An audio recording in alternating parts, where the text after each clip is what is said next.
Yes, let me give you advice to everyone. Vote for Dennis, Honorable Dennis Idausa, for House of Rep. Hard men working and want to make Edo people great. If you are not working abroad, it's as if you are aiming nothing. Social will not give you happiness. Go and work and do better things for your children, for your wife, for your family. Since morning I've been here, hustling for my family, and you are there talking. Please, I want everybody to look for a job. Look for a job and start complaining. Stop eating social money. This is not good. Go and get something good doing for your family. If your wife is sitting down at home, as a man, you need to work. It's not every day that, yes, you'll be talking. 4 o'clock you do knock it to her. 5 you do knock it over. 6 you do knock over the I will go to live video. Go and look for something doing better. Because when you make it, they might be seeing by your body. You want me to pay like me, maybe like me. Motor born with me go 2000 something. Where we are going now. I just keep going up. I like Facebook, why him go? Why go give me? Do what up. And when they Facebook, where etiam now. If you are the might be seeing like me, so we can party now. Where I feel I go now. Why me won't buy your no joke party Facebook. Ikusoro ikusoro wa talo kaso kaven wa ya talo ya ngwina do wa shawo no ya chi yagbe ya ngwina all of them go and get a work, get a job. Which way go Facebook o ya re o marifo Facebook. Morgan by money.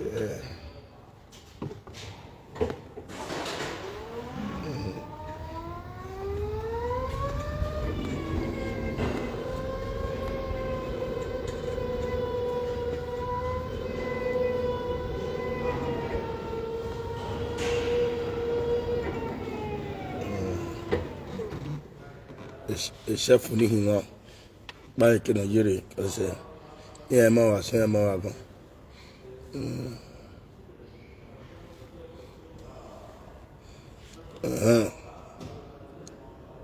so other thing Barata the way Eddy power no gi no ya with me as traditional concern.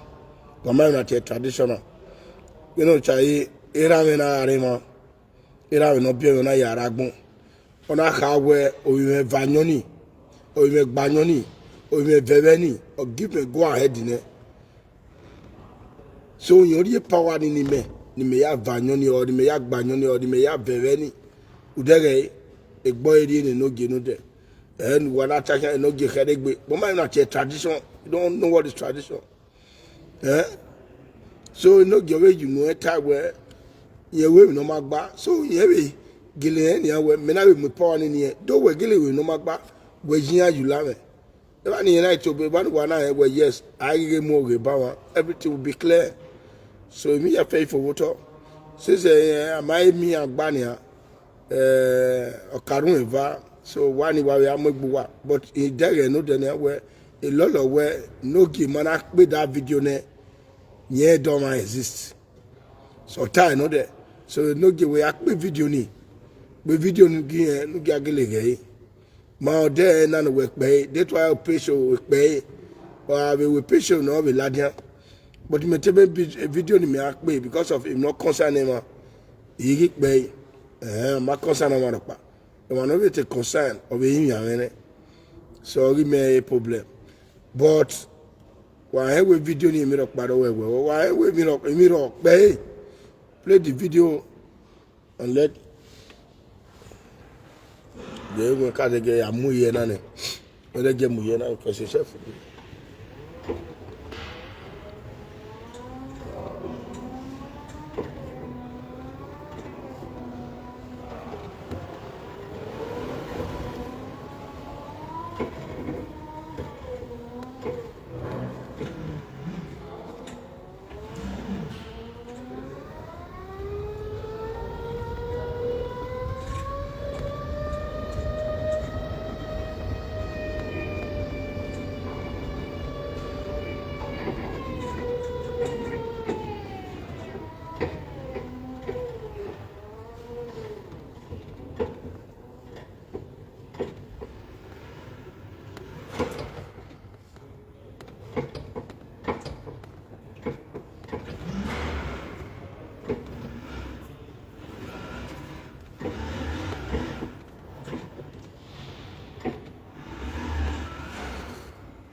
ka de get muye na ne we am fiyan ba because of the re I want ma ko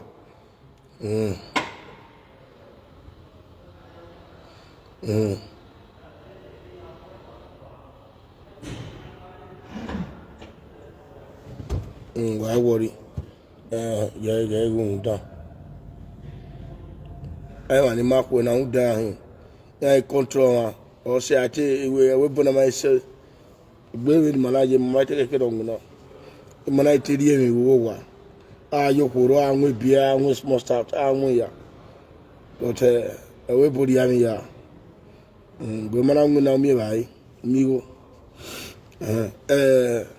ya me ba bi ke o ma je ko je go wa gon akere ni ifia ni e oni tamu wa power ni die no yo han no de so wa gu yogbe ma iyo ne ewebu na ya fe ni ma ni ma ya gogo wa ma ni me go me wa gba wo kan we yes 100% emi atalele ori no o se ho na ru 20 na mudia wi julare o kan kan no ba wa dere emi o se ni guta igbai we era na pe yan bidia yen meje we ma so wọ́n gbé àtàmọ̀ òkun yàwẹ̀ do abẹ́bọ̀ do ajúlámẹ̀ bọ́tà ayẹyẹ wọ́n náà nìyẹn gbogbo ìpamọ́ rẹ̀ ìyẹn náà ni máa mú bí ẹ̀yẹn náà ẹ̀yẹn náà rí mẹ́gìmẹ́gìmẹ́ ìpá rẹ̀ ìpá ìdídìí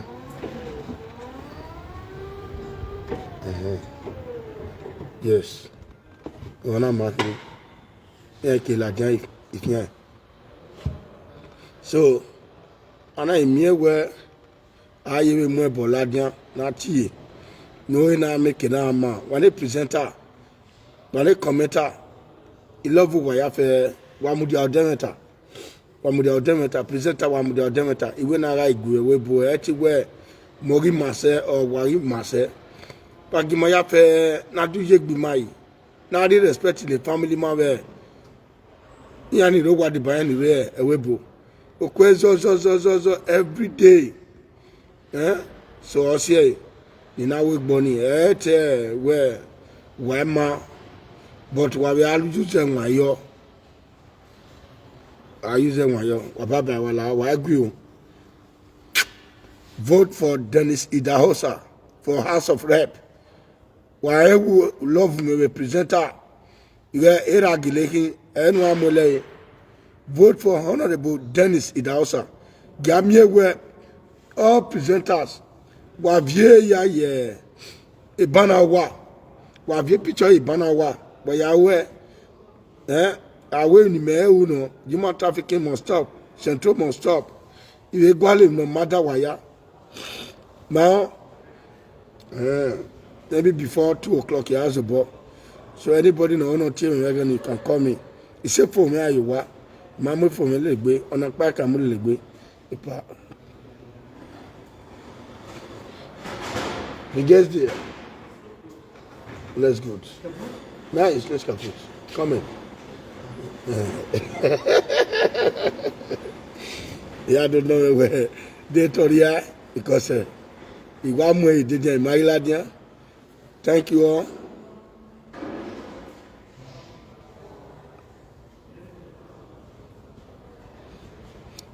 No, thank you all. Vote for Denko Idausa. Honorable. Vote for Honorable Idausa.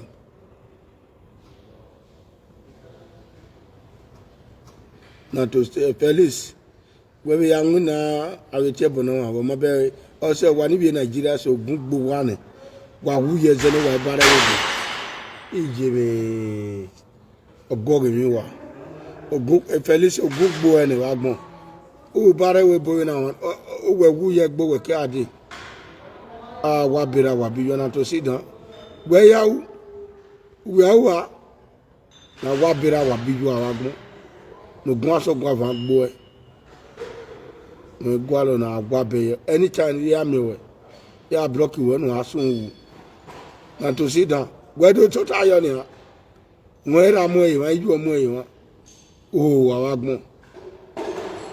Who's having a bogway? We might get a year no soon wagmo. No glass of guava boy wagmo. No, I love Hannah. And I sit down. Oh, where you go, boy, young man? Do it in a way home. Way home, be one. But who gave me a guy, my woo? Do my home, who soon go wagmo.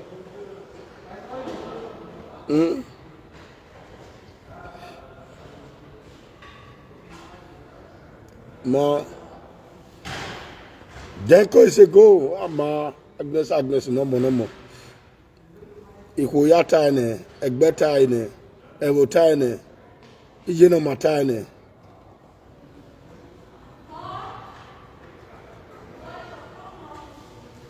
Yes, thank you. Vote Denko. Pretty. Thank you.